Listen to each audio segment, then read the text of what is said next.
सुप्रसिद्ध कञ्चनजङ्घा 7-in-1 अगरबत्तीको उत्पादक सावित्री अगरबत्ती उद्योग प्रस्तुत गर्दछ प्रकृतिको सुगन्धले भरिएको मिठो सुवास जसले घरलाई शुद्ध र वातावरणलाई शान्त बनाउँछ। ओम सम्रानी कपधूप। दर्शकवृन्द नमस्कार। केन्द्रबिन्दु समाचारमा यहाँहरूलाई स्वागत गर्छु। म मनोज नेउपाने। केन्द्रबिन्दु समाचारमा हामी दिनभरिका महत्त्वपूर्ण तथा खोजमूलक समाचारहरू सम्प्रेषण गर्ने गर्छौँ। आजको केन्द्रबिन्दु समाचार सुरु गरौँ प्रमुख शीर्षकहरूबाट। सर्वोच्च अदालतद्वारा सरकारसँग मन्त्री परिषद विस्तार गर्नुको कारण माग, एक सातामा लिखित जवाबसहित छलफलमा उपस्थित हुनुपर्ने। विद्युत प्राधिकरणद्वारा ढल्केबर विद्युतीय सब स्टेसनको क्षमता वृद्धि, अब हिउँदमा 600 मेगावाट विद्युत आयात र बढी भएमा निर्यातको बाटो सहज। पत्नीको उपचारका लागि प्रचण्ड भारत प्रस्थान, स्थायी कमिटीको बैठकलाई नेपालले नेतृत्व गर्दै प्रदेश इन्चार्जबाट गुरुङ र पोखरेललाई जिम्मेवार मुक्त। विद्यालय खोल्ने सरकारको निर्णयमाथि जनस्वास्थ्यविदको चिन्ता, कोभिडको अर्को लहर आउने भन्दै अधिकतम स्वास्थ्य मापदण्ड अपनाउन सुझाव। र खेलकुद विकास ऐन 2077 को अस्पष्ट नीतिले ऐन कार्यान्वयनमै अलमल, खेलकुद गतिविधि सञ्चालन र राखेप बोर्डको पूर्णतामा पनि सकस। जस्तै परिस्थितिमा पनि होन्डा छ सधैँ तपाईसँगै। त्यसैले अब होन्डा हुनेछ तपाईसँग मात्र 1 रुपियाँको डाउन पेमेन्ट वा 1 रुपियाँको EMI वा 1% इन्ट्रेस्ट रेटमा। थप जानकारीका लागि यी नम्बरमा कल गर्नुहोस् वा माथि दिएको लिङ्क क्लिक गर्नुहोस्। होन्डा छ सधैँ तपाईसँगै। International School of Tourism and Hotel Management। अब पूरा समाचार। गत असार 17 गतेदेखि लागू भएको राष्ट्रिय खेलकुद विकास ऐन 2077 कार्यान्वयनमा ढिलाइ भएको भन्दै खेलकुद सम्बद्ध निकायले आलोचना गर्न थालेका छन्। ऐन कार्यान्वयनका लागि नियमावली बन्ने क्रममा छन् भने गठन हुनुपर्ने बोर्डले पनि पूर्णता पाएको छैन। बोर्ड गठन हुन नसक्दा ऐनले बोकेको मर्मलाई सम्बोधन गर्न पनि ढिलाइ भएको छ। हेरौँ एक रिपोर्ट। गत आर्थिक वर्षको अन्तिममा युवा तथा खेलकुद मन्त्रालयले जारी गरेको ऐन कार्यान्वयन सक्रियता बढ्न सकेको छैन। यही विषयलाई लिएर केही पूर्व मन्त्रीदेखि केही खेलकुद पदाधिकारीहरूले आलोचना गर्न थालेका छन्। देश सङ्घीय संरचनामा पुगिसकेको अवस्थामा जारी भएको खेलकुद ऐनमा स्थानीय तह, प्रादेशिक सरकार र केन्द्रको अधिकार स्पष्ट नहुँदा ऐन कार्यान्वयनमा केही असहज भएको र खेलकुद गतिविधि सञ्चालन गर्न कठिन भएको राष्ट्रिय तथा अन्तर्राष्ट्रिय खेलाडी सङ्घका अध्यक्ष दीपक श्रेष्ठले बताए। र समन्वयकारी भूमिका निर्वाह गर्ने चाहिँ त्यस्तो खालको चाहिँ ऐनहरू नबनेको अवस्था के। जस्तै अब खेलकुदको जुन पूर्वाधारहरू छ त्यो केन्द्रको मातहतमा छन्, यो प्रदेश बनिसकेपछि प्रदेशको मातहतमा चाहिँ के पनि छैन। जारी नयाँ ऐन कार्यान्वयनको पहिलो खुड्किलोका रूपमा राखेप सदस्य सचिव चयन खुल्ला प्रतिस्पर्धाबाट भइसकेको छ। तर ऐनले बोकेको मर्म अनुसार अन्य काम कारबाही सञ्चालनमा कठिनाइ र ढिला भइरहेको छ। नयाँ ऐन अनुसार सरकारले राखेप बोर्डलाई पूर्णता दिन सकेको छैन। ऐनले 37 सदस्य बोर्ड भनेको छ, तर अझै 9 जना सदस्य नियुक्ति हुन बाँकी छ। प्रधानमन्त्री केपी शर्मा ओलीले प्रतिनिधि सभा विघटन गरेपछि हेरफेर गरेको मन्त्रीमण्डलमा ऐनका साक्षी जगत बहादुर विश्वकर्मा पदच्युत भइसकेका छन्। प्रधानमन्त्री ओली निकट मानिने दावा लामालाई नयाँ जिम्मेवारी दिएको छ। सङ्घीय संरचना अन्तर्गत प्रदेशले के अधिकारको प्रयोग गर्न पाउने, स्थानीय तहको क्षेत्राधिकार के हुने जस्ता विषयमा अझै अन्यल छ। नयाँ ऐन जारी भए पनि केन्द्रले प्रदेश र स्थानीय तहलाई अधिकार सुम्पन्न अझै सकेको छैन। केन्द्रबाट नै खेलकुद गतिविधि सञ्चालनका लागि कसरत गरिरहनु पर्ने अवस्था कायमै छ। बोर्ड सदस्यहरूको नियुक्ति नहुँदा सङ्घका गतिविधि सञ्चालनमा नै अन्यल भएको अध्यक्ष श्रेष्ठले बताए। निरन्तरको तयारी, निरन्तर ट्रेनिङ, निरन्तरको प्रतियोगिताहरू निरन्तरता हामीलाई भइरहनु पर्छ। त्यो भयो भने मात्रै हामीले अन्तर्राष्ट्रिय स्तरमा या भनौँ भोलिका दिनहरूमा चाहिँ खेलाडीहरूले चाहिँ उपलब्धि हासिल गर्छ र त्यही उपलब्धि हासिल गरेको आधारमा हाम्रो खेलकुद गतिविधिहरू अगाडि बढिरहेछन् र हामीले चाहिँ सफलताहरू हासिल पार्यौँ है भन्ने खालको कुरा न हो। ऐनका केही बुदाहरूमा तोकिए बमोजिम हुनेछ भनिएको भए तोक्ने व्यवस्था गर्ने नियमावलीले पूर्णता पाउनेमा अन्यल छ। स्थानीय तहले कुनै मन्त्रीपूर्ण अन्तर्राष्ट्रिय खेलकुद आयोजना गर्नु परे केन्द्रसँग समन्वय गर्नुपर्ने कि पर्दैन, यस्ता प्रश्नहरू नियमावलीमा प्रश्न पार्नु आवश्यक छ। राष्ट्रिय सङ्घ हुनु कम्तीमा 4 प्रदेशमा सङ्घ हुनुपर्ने प्रावधान ऐनमा छ। ऐन प्रारम्भ भएको 2 वर्षभित्र राष्ट्रिय सङ्घले प्रादेशिक संगठन गरिसक्नुपर्ने भनिएको छ। नियमावली नबन्दा त्यसमा पनि समस्या भएको पदाधिकारीहरूको गुनासो छ। कोभिड-19 रोकथाम सम्बन्धी बनेको उच्च स्तरीय निर्देशक समिति सिसिएमसीले अब विद्यालयहरूलाई भौतिक रूपमा खुल्ला गर्न अनुमति दिएको छ। सिसिएमसीको यो निर्णयप्रति जनस्वास्थ्यविदहरूले भने चिन्ता व्यक्त गरेका छन्। विश्वमा कोभिडको नयाँ प्रकारको लहर र जाडोयाममा भाइरस सङ्क्रमणको जोखिम झनै भएकाले विद्यालय खुल्दा जनस्वास्थ्यमा थप सङ्कट पैदा हुन सक्ने भन्दै चिन्ता व्यक्त गरेका छन्। अभिभावकहरू पनि केही सशङ्कित बनेका छन्, तर विद्यालय सञ्चालकहरूले भने सरकारको निर्णयलाई स्वागत गरेका छन्। हेरौँ यसै विषयमा रहेर तयार पारिएको यो रिपोर्ट। सरकारले कोरोनाका कारण बन्द भएका विद्यालयहरू खुला गर्न अनुमति दिएको छ।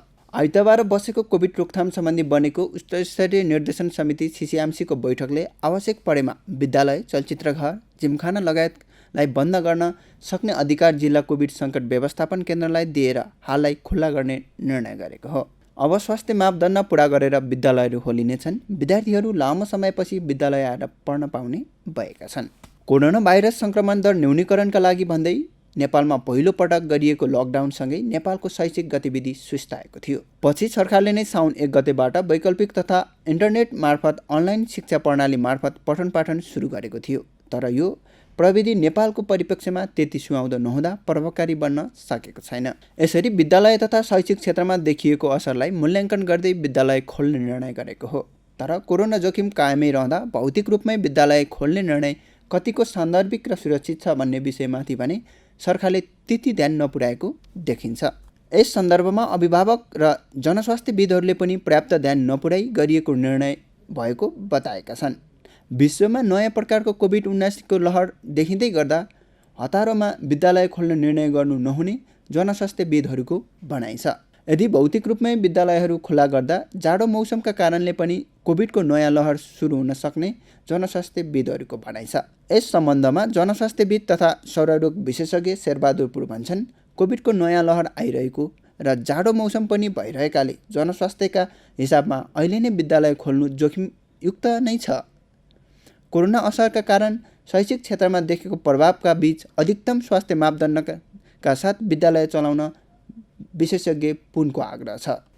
यस सम्बन्धमा केही अभिभावक तथा निजी विद्यालयहरूको छाता सङ्गठन प्याप्सनले भने सरकारको निर्णय स्वागतयोग्य ठहर गरेको छ। यस विषयमा निजी विद्यालयको छाता सङ्गठन प्याप्सनका सहअध्यक्ष डिके ढुङ्गाना भन्छन्, सावधानीसहित विद्यालय खुल्ला गर्ने सरकारको निर्णय स्वागतयोग्य छ।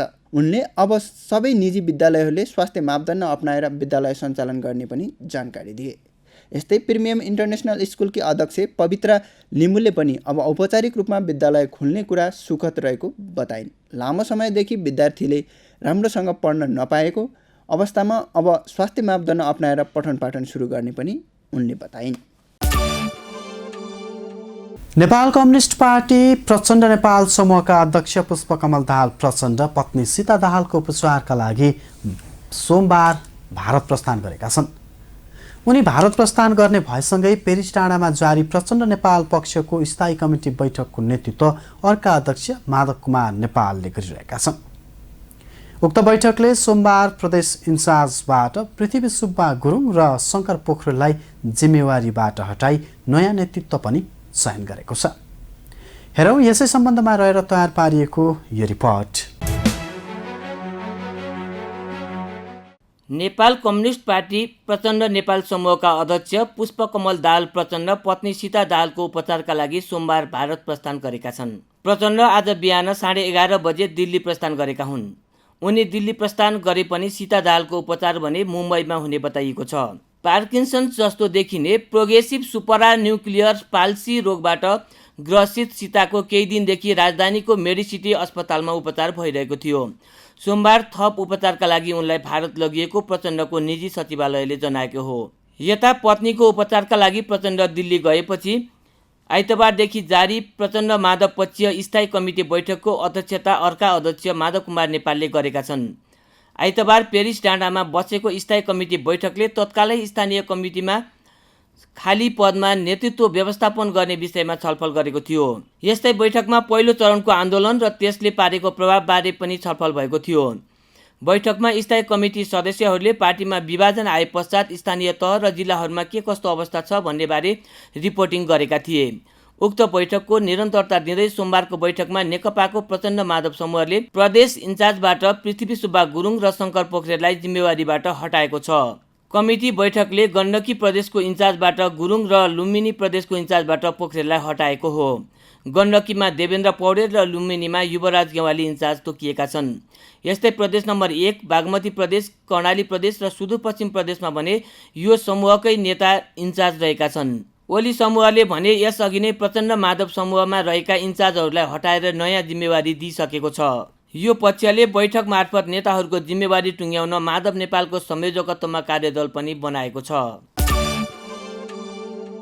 नेपाल विद्युत प्राधिकरणले सरकारको लगानीमा ग्रिड सब स्टेसन क्षमता अभिवृद्धि आयोजना अन्तर्गत ढल्केबरमा 315 MVA क्षमताको पावर ट्रान्सफर्मर थप गरेको छ।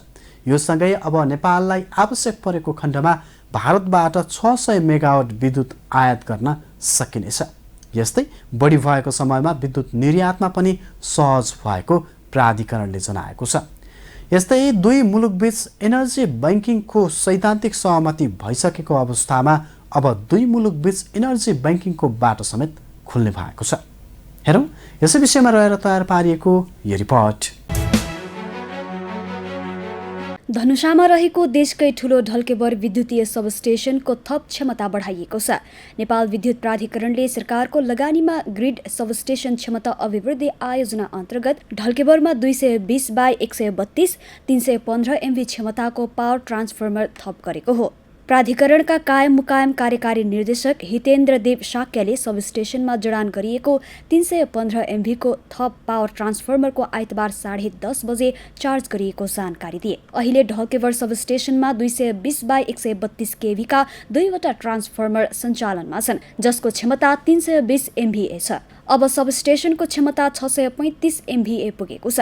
ग्रिड सबस्टेशन क्षमता अभिवृद्धि आयोजना अन्तर्गत ढल्केबरमा जडान गर्न लागि 315 MVA का दुईवटा ट्रान्सफर्मर मध्ये एउटा चार्ज गरिएको हो। बाँकी एउटा ट्रान्सफर्मरको जडान भइरहेको छ। 315 MVA को ट्रान्सफर्मर चार्ज भएसँगै अब जाडोमा भारतबाट थप करिब 100 मेगावाट विद्युत आयात गरी देशभित्रको विद्युतको माग धान्न आपूर्ति गर्न सकिन्छ भने 456 मेगावाटको माथिल्लो तामाकोसी आएपछि आन्तरिक रूपमा खपत हुन नसकेको विद्युत निर्यात गर्न पूर्वाधार तयार भएको निर्देशक शाक्यले बताए। केही महिना अघि सञ्चालनमा आएको 400/220 kV ढल्केबर सबस्टेशनमा 315 MVA क्षमताका 3वटा 945 MVA क्षमताको पावर ट्रान्सफर्मर छन्, जसले करिब 900 मेगावाट विद्युतलाई प्रसारण गर्न सक्छन्। प्राधिकरण प्रसारण निर्देशनालय प्रमुख दीर्घायु कुमार श्रेष्ठका अनुसार अब आवश्यक परेमा ढल्केबर मुजफ्फर प्रसारण लाइन मार्फत भारतीय पक्षसँग भएको सम्झौता अनुरूप थप करिब 100 मेगावाट विद्युत आयात गर्न सकिनेछ। प्राधिकरण र भारतीय कम्पनी NTPC विद्युत निगम लिमिटेड NVVN बीच ढल्केबर मुजफ्फर प्रसारण लाइन मार्फत जुलाई नोभेम्बर 250 मेगावाटसम्म, डिसेम्बर अप्रिलमा 350 मेगावाटसम्म र मे जुनमा 200 मेगावाटसम्म विद्युत खरिद बिक्री PPA सम्झौता भएको छ। PPA को म्याद 30 जुन 2021 सम्म रहेको छ। हेटौडा ढल्केबर इनरुवा 400 kV प्रसारण लाइन निर्माणाधीन छ भने खिम्ती ढल्केबर 220 kV प्रसारण लाइन 132 kV मा मात्रै सञ्चालन छ। खिम्ती ढल्केबरलाई 220 kV मा छिट्टै चार्ज गर्ने गरी काम भइरहेको छ।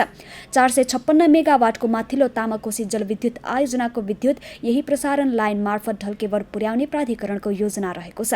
त्यस्तै आयोजनाको विद्युत राष्ट्रिय प्रसारण प्रणालीमा सहज रूपमा प्रवाह गर्न र मुलुकभित्र खपत हुन नसकेको विद्युत भारत निर्यात गर्न सकिनेछ। 220 kV प्रसारण लाइन मार्फत ढल्केबर सबस्टेशनमा आएको माथिल्लो तामाकोसीको विद्युतलाई त्यहाँबाट आन्तरिक खपतका लागि पूर्व र पश्चिम पठाउन सकिनेछ। वर्षायाममा बढी भएको खण्डमा Dhalkebar Muzaffar 400 kV cross border प्रसारण लाइन मार्फत भारतमा सिधै निर्यात गर्न सकिनेछ। दुई मुलुकबीच इनर्जी बैंकिङको सैद्धान्तिक सहमति भइसकेको अवस्थामा अब हिउँदमा आवश्यक परेमा न्यूनतम 600 मेगावाट आयात गर्न सकिनेछ भने दुई मुलुकबीच इनर्जी बैंकिङ गर्न समेत बाटो खुल्नेछ। दर्शकबिन, केन्द्रबिन्दु समाचारमा अब आजको टप 1 न्युजको पालो। सर्वोच्च अदालतले प्रतिनिधि सभा विघटनपछि मन्त्री परिषद विस्तार गरिएको बारे लिखित रूपमा 1 साताभित्र कारण पेश गर्न सरकारका नाममा आदेश जारी गरेको छ। न्यायाधीश अनिल कुमार सिन्हाको एकल इजलासले सोमबार 1 सातामा जवाफ लिएर छलफलमा उपस्थित हुन आदेश जारी गरेको हो। प्रतिनिधि सभा विघटन भएसँगै सरकार स्वतः काम चलाउ भएको काम चलाउ सरकारले मन्त्री परिषद विस्तार गर्ने अधिकार नभएको भन्दै त्यसविरुद्ध सर्वोच्चमा रिट निवेदन परेको थियो। हेरौँ यसै विषयमा रहेर तयार पारिएको यो रिपोर्ट। सर्वोच्च अदालतले सरकारसँग मन्त्री परिषद विस्तार गर्नुको कारण माग गरेको छ। सोमबार न्यायाधीश अनिल कुमार सिन्हाको एकल इजलासले मन्त्री परिषद विस्तार गर्नुको कारणबारे प्रधानमन्त्री तथा मन्त्री परिषद कार्यालयसँग लिखित जवाफ माग गरी एक सातामा अदालतमा हाजिर हुन आदेश जारी गरेको हो। संसद विघटन गरेर निर्वाचन घोषणा गरेपछि प्रधानमन्त्री काम चलाउ हैसियतमा पुगेको भन्दै वरिष्ठ अधिवक्ता दिनेश त्रिपाठी र अधिवक्ता लोकेन्द्र ओली समेतले सर्वोच्च अदालतमा छुट्टा छुट्टै रिट दिएका थिए। उक्त रिटमाथि सर्वोच्चमा केही दिनदेखि पेशी चढ्ने र हेर्न नभ्याउने मात्र भएको थियो। तर सोमबार भने उक्त रिटमाथि सुनवाई गर्दै सर्वोच्चले लिखित जवाफ माग गर्दै पुस 28 गते अन्तरिम आदेशका लागि दुवै पक्षलाई छलफलमा बोलाएको हो। गत पुस 5 गते संसद विघटन गरेपछि नेपाल कम्युनिस्ट पार्टीको प्रचण्ड माधव समूहका 7 नेताहरूले मन्त्री पदबाट राजीनामा दिएका थिए। त्यसपछि प्रधानमन्त्री केपी शर्मा ओलीले पुस 10 गते 8 मन्त्री र 1 राज्य मन्त्री थप गरी मन्त्री परिषद विस्तार गरेका थिए। सोही दिन राष्ट्रपति विद्यादेवी भण्डारीले नवनियुक्त मन्त्रीहरूलाई शपथ ग्रहण गराएकी थिइन्। यस विरुद्ध कानुन व्यवसायीहरूले मन्त्री परिषद विस्तारको निर्णय बदर गर्न भन्दै सर्वोच्चमा रिट निवेदन दिई अन्तरिम आदेश माग गरेका थिए। तर सर्वोच्चले भने अन्तरिम आदेशका लागि 28 गते दुवै पक्षलाई छलफलमा बोलाएको हो। नेपालको संविधानको धारा 77(1) मा प्रतिनिधि सभा सदस्य नभएको व्यक्ति प्रधानमन्त्री हुन नसक्ने व्यवस्था गरिएको र अहिलेका प्रधानमन्त्री केपी शर्मा ओली संविधान सभा विघटन भएपछि त्यसको सदस्य समेत नरहेका अवस्थामा मन्त्री परिषद विस्तार गर्न नसक्ने रिट निवेदनमा उल्लेख गरिएको छ। यस आधारमा निर्वाचन घोषणा गरेको र प्रतिनिधि सभा सदस्य नभएको अवस्थामा प्रधानमन्त्रीले मन्त्री परिषद विस्तार गर्न नमिल्ने कानुनविदहरूले बताउँदै आएका छन्। तर प्रधानमन्त्री ओलीले आफू बहुमतको प्रधानमन्त्री भएको र पदबाट राजीनामा नदिएकाले विस्तार गर्न मिल्ने जिकिर गर्दै विस्तार गरेका थिए। हालसम्म राष्ट्रपति कार्यालयले पनि काम चलाउ भएको पत्र नदिएको भन्दै प्रधानमन्त्री ओलीले आफूलाई पूर्णकालीन प्रधानमन्त्रीको रूपमा पेश गरेपछि त्यस विरुद्ध सर्वोच्चमा रिट निवेदन दर्ता भएको थियो। हस्त दर्शकबिन आजका लागि केन्द्रबिन्दु समाचार सकिएको छ। भोलि पुनः यसै समयमा हामी उपस्थित हुने नै छौँ। तबसम्मका लागि बिदा दिनुहोस्। केन्द्रबिन्दु न्युज हेर्दै गर्नुहोला। नमस्कार।